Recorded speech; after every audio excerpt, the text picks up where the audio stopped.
Olá pessoal, sejam muito bem-vindos a este episódio onde vamos discutir sobre autoria e poder. É um tema que poucos gostam de discutir, é um tema que muitos se valem do equívoco, que possivelmente poucos gostam de discutir, né?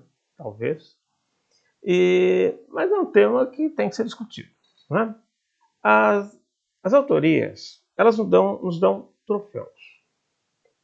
Tá? Então, quando você consegue a autoria, né, a pessoa coloca na mídia social, né, olha, eu publiquei esse trabalho, sou autor, né, sou um dos coautores dela, né, ok. Ela se divulga, ela põe no currículo Lattes, ela consegue, né, expandir isso daí, põe nas suas mídias e tal, e ela consegue mais do que isso, né? Ela consegue ganhar com esses troféus, né, coisas que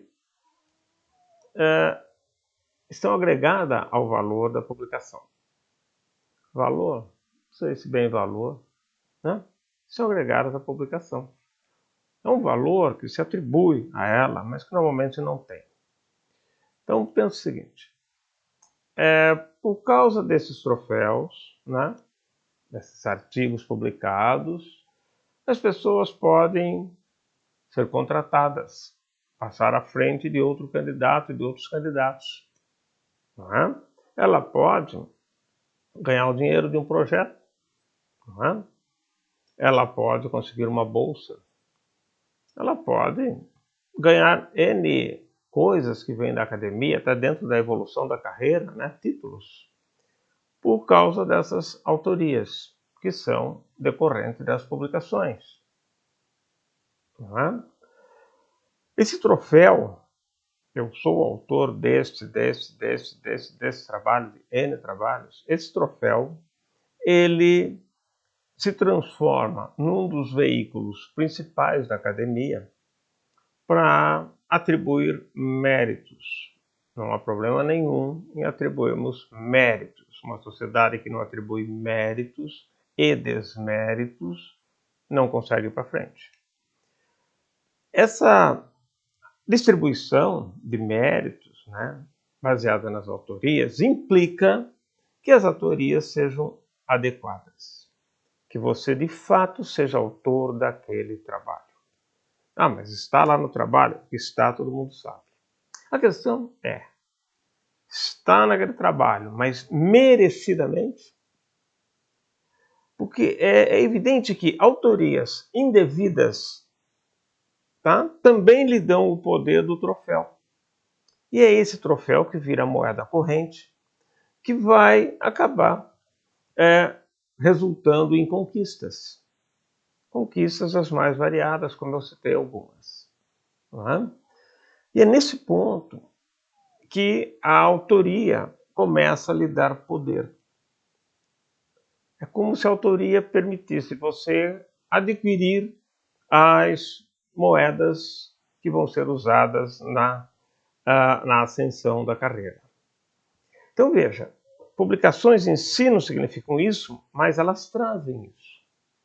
Então não é uma questão simples, olha, eu não vou fazer, eu fiz mais ou menos, mas eu participei e tal. Não, não. Se você é autor, você é autor. O mérito que você tem é normalmente igual ao mérito dos outros coautores daquele trabalho. Não, mas o primeiro autor é mais importante, ou o último autor é mais importante. Isso depende muito. Depende da área, inclusive. Né? Tem áreas que premiam o primeiro autor, outros que premiam o último autor, normalmente o mais experiente, o que teoricamente coordenou todo o processo, fica no final, e quem carregou o piano, ou seja, quem fez a parte mais braçal da coisa ali e levou para frente aquele estudo, não só a parte braçal, mas intelectual também, pode ficar como primeiro. E o do meio? Do meio. É o que sobrou. Né? Às vezes você tem 2 como primeiro autores, 3 como primeiro autor, faz uma nota ali, coloca e tal. Tudo bem, tudo isso é resolvido. Tá? A questão é, você é autor. Ao ser autor, esse trabalho vai ser usado em seu currículo. Sendo usado em seu currículo, ele vai ser um dos elementos, tá, para atribuir méritos, conquistas. E se essa autoria não é devida, ou seja, você não deveria estar como autor daquele trabalho, mas está, se isso acontece, então não tem jeito. Você está ganhando pontos que você não merece. E isso acontece. Acontece porque o critério de autoria é um dos critérios mais controversos que existe na prática, embora na teoria não seja controverso. Ora, o que o trabalho traz para a gente? Trabalho científico publicado, ele traz para a gente uma argumentação, um discurso, que basicamente vai mostrar um problema. Algumas questões precisam ser respondidas para caminhar na solução desse problema, ou até mesmo para solucioná-lo, e mostrar, então, como foi feito para se chegar à resposta final, ou seja, à solução dessa pergunta que vai ajudar na solução daquele problema. Ou seja, nós trouxemos aqui uma resposta que não existe ainda na ciência. Esse é o trabalho científico. Trazer o que já existe não adianta. Alguma novidade você trouxe, uma novidade que não existe na ciência, só no seu trabalho. Quando você faz isso, você apresenta isso para o leitor, é óbvio que todos os autores, eles não estão só envolvidos com isso. Eles estão dizendo que eles construíram isso. Ah, mas é uma construção em grupo, cada um fez um pedacinho. Não é bem assim. Não é bem assim porque nós estamos trabalhando com defesa de ideias. Defesas de ideias, inclusive, que podem ser contestadas, até mesmo judicialmente. Lembra disso, até mesmo judicialmente. E aí, como é que fica? Olha, o trabalho foi processado. Quais daqueles que fizeram as pequenas contribuições que estão sendo processados? Todos. Não tem a dúvida. Eu já vi acontecer isso com artigo científico. Lógico que não é o comum, mas acontece. Mas não é por causa disso que nós devemos então ter medo e tentar fazer uma autoria mais justa. Não, não é por causa disso. É porque a autoria injusta, ela dá prêmios para as pessoas. E isso tem um desdobramento. Essa pessoa pode arrumar um contrato, ganhar aquele concurso, injustamente, porque ela tem trabalhos em volume razoável, que a banca considerou, que ótimo. E esse indivíduo entrou na frente de outro, que coitado fez tudo certinho. Né? Quando o que entrou pode ter simplesmente participado de forma espúria dentro de diversos trabalhos. Pode até ter dado uma certa colaboraçãozinha ali, mas não é dono daquele trabalho. Esse texto, chamando de artigo, trabalho, seja o que for, esse texto, ele é um discurso, ele é uma argumentação. Os autores do trabalho se responsabilizam 100% por essa argumentação, que significa por tudo que está lá dentro. Eles se responsabilizam por tudo. Ah, mas eu só fiz essa parte. Você é autor do trabalho? Então você se responsabiliza por tudo. De alguma forma, você participou de todo esse processo e teve que concordar com todo esse processo, senão você não estaria como autor. Ah, mas e as pesquisas interdisciplinares, que elas são mais gerais? Não tem como você conhecer tudo daquilo? É evidente que não tem. Vamos fazer um ponto em especial sobre as pesquisas interdisciplinares. Em primeiro lugar, pesquisa interdisciplinar não é linha de pesquisa. É uma ocorrência natural em algumas pesquisas. Precisou ser interdisciplinar. Por que precisou ser interdisciplinar? Ora, simples. Precisou porque o problema que nós estamos investigando, a questão que nós estamos investigando, exige olhar por várias disciplinas e não apenas por uma. Então, é interdisciplinar. Eu preciso ter, por exemplo, o olhar de um psicólogo, eu preciso ter o olhar de um biólogo, o olhar de um médico, o olhar de um antropólogo, o olhar de um educador, para resolver aquela questão. Pronto. virou interdisciplinar. Eu não vou saber tudo que o psicólogo sabe, eu não preciso saber o que o outro sabe tudo, não, mas eu tenho que entender qual é a parte dele que está vindo para o trabalho e por que essa parte deve estar adequada. Isso tudo foi discutido com o grupo. Não pode ser cada um for um pedacinho, depois junta o quebra-cabeça e fala, olha que imagem bonita. Não, não é assim. Tá? Os autores, eles discutem em conjunto. Ah, mas às vezes tem muitos autores, tem trabalho com 5.000 autores, trabalho com mais de 5.000, eu já vi, né? Então, assim, com vários, centenas e tal, dezenas de autores, mas reunir todo mundo, que jeito? Não, em primeiro lugar, que se tem tudo isso, tem alguma coisa errada. Tem alguma coisa errada. As pessoas estão considerando que qualquer participaçãozinha torna o indivíduo corresponsável do argumento inteiro. Ah, mas ele leu o trabalho no final e concordou. Ler e concordar é uma coisa. Eu leio livros, concordo com o livro, mas não sou coautor. Como é que fica? Muitas vezes você leu até um manuscrito de um colega para dar algumas opiniões, fazer alguma crítica, até achar legal. Puxa, está muito bacana o seu trabalho e tal. Eu não sou coautor. Então nós temos que entender que, dentro da ciência, especificamente, tá? Nós defendemos conclusões dentro de um discurso lógico forte, tá? E preferencialmente usando evidências factuais, tá? Questão das disciplinas teóricas puramente é fácil resolver, mas elas usam o mesmo sistema da filosofia, não usam outro, tá? Então veja o seguinte, quando você fala em linha de pesquisa interdisciplinar, isso é uma grande besteira que as pessoas vêm falando e, né? Fala assim, não tem linha de pesquisa interdisciplinar. É como eu falar, linha de pesquisa em análise de variância. Se você é um estatístico, pode ser. Agora, se você é um pesquisador que usa a estatística como uma ferramenta, então não dá certo. Então vamos pensar de forma mais simples. Olha, a entrada para a autoria implica que você conheça a estrutura toda, converse com os outros coautores, veja o que eles fizeram. Você, de certa forma, concorda, talvez você não saiba tudo daquilo. Se eu tiver um antropólogo junto, ele ficou responsável por pegar os dados que cabiam a alguém da antropologia, pegar e analisar. Ele vai discutir esses resultados. Ele vai explicar por que chegou nisso. Eu não vou saber detalhes, mas eu estou entendendo o que está acontecendo. Estou discutindo com ele. Estamos tentando encaixar o dado dele com o dado do indivíduo da medicina, do indivíduo da educação, se tiver, enfim, com o biólogo, para que o discurso seja coerente, no final das contas.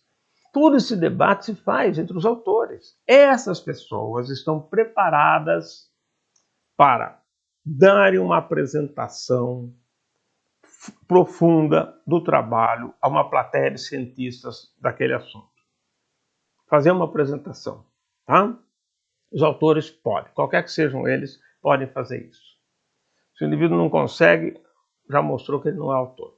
Quem defende essa ideia, sou eu que defendo, mas quem criou essa ideia, ou que publicou essa ideia, foi o John Maddox. John Maddox trabalhou, acho que mais de 15, 16 anos como editor na revista Nature.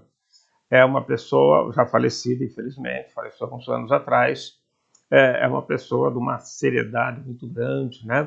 E John Maddox propunha isso, tá certo? Participar da história e estar apto a defender a essência da história. E ele fala, esses indivíduos podem ser desculpados se eles não souberem algum detalhe técnico e tiver que chamar um colega para explicar aquele detalhe técnico. Óbvio, tá? Então isso acontece. Eu posso estar trabalhando com um acelerador de partícula, eu posso não saber tudo o que acontece lá dentro, mas também não é porque só eu fiquei apertando o botão e fazendo algumas coisas ali que eu sou autor de tudo que passa por ali, né?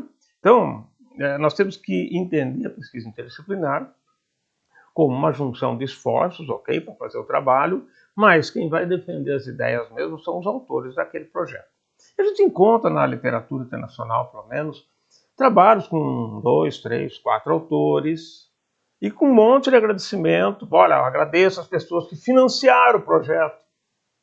Agradeço as pessoas que me ajudaram na parte técnica, na montagem do estudo, pessoas que ajudaram a coletar os dados, pessoas que me cederam dados de pesquisa que eles fizeram, que eles tinham, me cederam os dados. Então, se você vê que existe seriedade no mundo, talvez ela não seja a mais ampla, né, em termos de ocorrência, mas existe. E você encontra isso na literatura, né? Hoje, lógico, as pessoas mudaram os critérios. Qualquer dia eu faço uma discussão específica sobre a autoria em si. Hoje eu quero discutir esse ponto apenas. A autoria por equívocos. Equívocos na melhor das hipóteses, hein? Porque eu posso ter a safadeza mesmo, né? Olha, vou colocar isso daqui, é minha namorada, é meu namorado, é meu filho, é minha filha, sabe assim, né? Aquelas coisas, né? Ó, esse aqui é meu pupilo, minha pupila, que eu estou acompanhando há tanto tempo. Então, na hora que você vê esse tipo de coisa, você percebe que as pessoas estão simplesmente fazendo usando o sistema para dar poderes com aqueles artigos para aquelas pessoas. E vou dizer para vocês, tem muito poder, tá? Eu vejo pessoas que falam que publicam 60 artigos no ano. Meu Deus, 60 artigos no ano. Dá quanto isso daí? 5 artigos por mês. O cara é bom, hein? Quisera eu ser assim. Nossa Senhora. Então perceba, isso que eu estou falando não é inventado, não. Então, pensa assim, olha, mas é que ele participa de vários grupos integrados. Essa história do integrado, ela foi juntando as pessoas para todo mundo conseguir autoria, e depois sai por aí com um currículo com 600 artigos que se espremer não sobra muita coisa.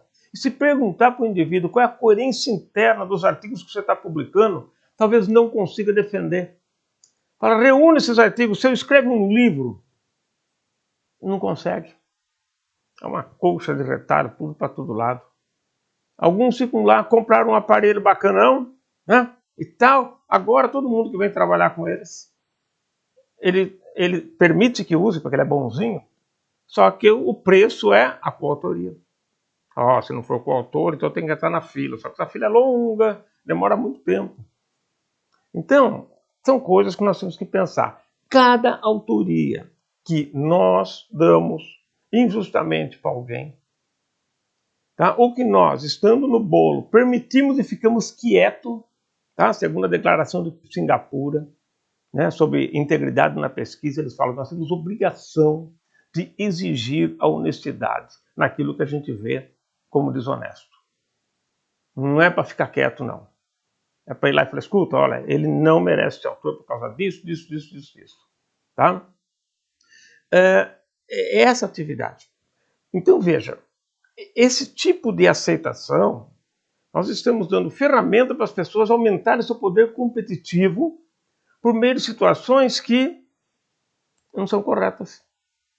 Ou seja, é como você pegar um jogador de futebol que não joga bola, é muito ruim, mas que é amigo do técnico, e colocar em campo. Só que tem uma diferença. Corre o risco do time perder por causa daquele jogador. E no caso da coautoria, não. Por isso que é fácil. Coloca, não vai acontecer nada demais. A chance desse trabalho receber algum processo judicial é muito pequena, a menos que seja um trabalho que está acusando alguma empresa, alguma coisa assim, como já aconteceu. Aí tudo bem, né? Ou casos de fraude e tal, né? Outras fraudes que não essa, tá? Então, ok. Então vamos pensar assim, ó. Esse é um ponto-chave. E a minha pergunta é, como mudar esse quadro? Precisa de investimento. Mas não de dinheiro. Você percebe que não precisa de dinheiro? Precisa de investimento, de honestidade. Só que não é só a honestidade de quem está trabalhando ali. É a honestidade de quem também examina o currículo dessas pessoas. Porque é uma situação esdrúxula, né? A pessoa examina o currículo e tal, olha, esse daqui tem 30 publicações, esse daqui só tem 15, então esse daqui é melhor que o outro. Quem está fazendo a besteira? Quem? A própria academia, as próprias pessoas. Está nas nossas mãos, não está na mão de presidente, de deputado, de nada. Está nas nossas mãos. Tá? E cabe a nós zelar por isso. Isso é um patrimônio importante dentro da academia. Então veja o seguinte, tem como melhorar? Tem. Eu vou dar um exemplo que existe há muito tempo. Eu conheci na década de 90 a FAPESP, Fundação de Amparo à Pesquisa do Estado de São Paulo. Já na década de 90 que eu conheci, na década de 80 também já conhecia, mas eu não conhecia esse sistema, ela já estipulava um número X de artigos que você devia colocar no seu currículo. Olha, no máximo 10. Depois, com o tempo, isso mudou para 15. No máximo 15, dentro da área do projeto que você está mandando para pedir dinheiro, pedir algum apoio da FAPESP. Bom, a hora que ela faz isso, o que ela está fazendo? Olha, eu estou limitando. Se você tem 5, azar seu, vai por 5. Mas são aqueles 10. E quem escolhe? O autor. O autor do projeto, o grupo do projeto. Eles que vão selecionar. Quem vai examinar fala, bom, esses são os melhores que eles têm. Então vão competir os melhores contra os melhores contra os melhores. Escolhidos por quem? Pelos próprios autores. Então eu não vou discutir se é o melhor ou se não é melhor. Ah, o fulano tem 400 artigos. Sim, mas eu quero 10. Eu quero 15. Uma banca eu posso pedir 1. Ou 2. Me aponte os seus 2 melhores artigos. Que você vai ser examinado principalmente por meio deles. E aí o indivíduo vai defender esse artigo. E um cientista de verdade, quando ele está numa banca, e ele vai conversar com outro, mesmo que ele não seja exatamente daquela especialidade, ele consegue muito bem perceber se o indivíduo é autor daquilo ou não. Tá? Se o indivíduo tem capacidade para ser autor daquilo ou não. Essa é uma análise fundamental e dá para fazer. Mas não faz. Fazem o quê? Tabelas e tabelas, impessoais. Ou seja, eu não posso julgar alguém e dar uma nota, né? Eu sou bandido, com certeza, eu sou bandido, eu não posso fazer isso. Então, tabelas objetivas, números que estão sofrendo sacanagem, a gente sabe disso. Muitas vezes as tabelas são decididas depois de se decidir qual é o candidato. E aí, como é que fica? Então, veja, está nas nossas mãos e nós podemos melhorar isso. Quando você cobra coisas certas de produção científica, você estimula a comunidade toda a andar num caminho ideal, ou pelo menos num caminho bom, dentro da atividade científica. Quando você cobra número de publicações, você estimula as pessoas a serem autor de um monte, não importa do que seja. Se você ficar se importando com qualidade, o outro vai passar na sua frente. Isso é claro, é evidente, todo mundo vê. Por que não falam? Por que não coíbem? Por que não trazem a discussão dentro da academia? Tem até algumas discussões, uma live, mas não é isso. Nós temos que mudar esse quadro. Quanta gente abandonou a carreira universitária por se sentir, sabe, sacaneado nessa história. Então veja o seguinte, está nas nossas mãos. Nós temos meios de fazer melhor. Não é? Então não é assim, simplesmente larga e fala, não, vamos fazer a coisa direita. Tá? Vamos fazer a coisa direita, porque nós temos que pegar essas pessoas que são boas, que fazem honestamente e ir para frente. Então veja, é muito melhor analisar o impacto dos artigos dividido pelo número dos artigos. Ou seja, por exemplo, citações recebidas, que faz sentido, porque quando o trabalho é citado, ele entrou num discurso lógico, de forma coerente, às vezes nem tão coerente, a gente sabe disso, tá? Mas é melhor isso do que só contar o número de artigos. Só que só contar o número de citações também não adianta, tem que dividir pelo número de artigos. Aí artigo vira peso. Isso você está estimulando na pessoa a fazer o quê? A fazer menos, mas fazer melhor. E isso muita gente não quer. Porque fazer um monte, qualquer idiota faz. Fazer pouco e acontecer muito, só idiotas especiais. Só pessoas boas que a gente precisa. Tá? Então, vamos pensar nisso.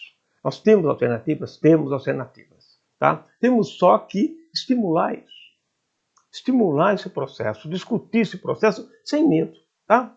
E é isso que eu estou trazendo aqui e vou trazer outros temas. Vocês, por favor, quem gostar, pode curtir. Se não quiser curtir, ok, está dentro do seu direito. Se achar que está ruim, põe que está ruim. Se tiver dúvidas, perguntas, pontos de vista contrário, coloque aí embaixo, que a cada mês eu vou fazer um vídeo respondendo as questões que estão em aberta, tá? E deixar o vídeo colocado aqui com a resposta às questões, tá certo? Não vai ser um por vídeo, mas vai ser assim, a cada alguns vídeos eu faço um vídeo resposta às questões vistas anteriormente. De forma que aqui fique um ambiente que consiga se resolver, tá certo? Então vocês coloquem, pode ter certeza que vocês receberão respostas e ficarão aqui no YouTube, tá certo? Então, gente, muito obrigado, agradeço vocês pelo apoio e por estarem aqui presentes e ouvindo isso. Sugiram temas também, que eu me sentir incompetência para falar, eu trarei para cá, ok? Obrigado.